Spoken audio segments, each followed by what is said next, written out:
নমস্কার বন্ধুরা, মিঠাই লাইফস্টাইলের সবাইকে জানাই স্বাগত। আজকের ভিডিওতে দেখাবো কাঁকড়ার ঝাল রেসিপি।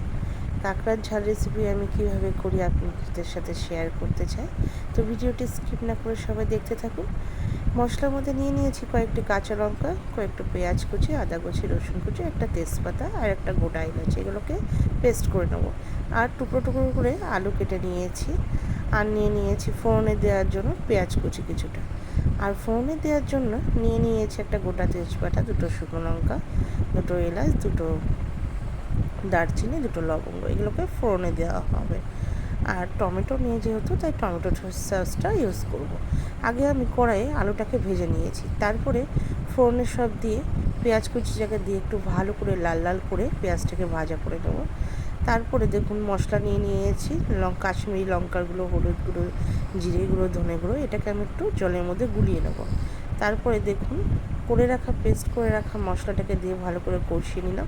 তারপরে যে মশলাগুলো আমি জলের মধ্যে গুলিয়ে নিয়ে তারপরে আবার সেই মশলার মধ্যে দিয়ে ভালো করে আমি মশলাটাকে কষিয়ে নেব।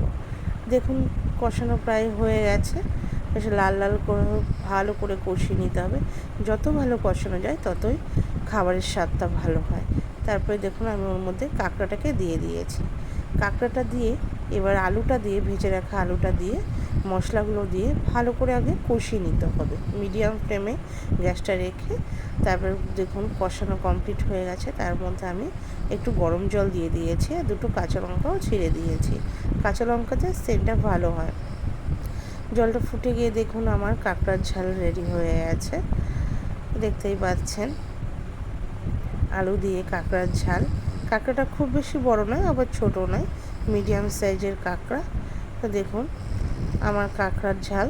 তো কেমন হয়েছে বন্ধুরা, সবাই অবশ্যই কমেন্ট করে জানাবেন। ভিডিওটি ভালো লাগলে লাইক করবেন, শেয়ার করবেন, কমেন্ট করবেন। সবাই ভালো থাকবেন, সুস্থ থাকবেন। নমস্কার।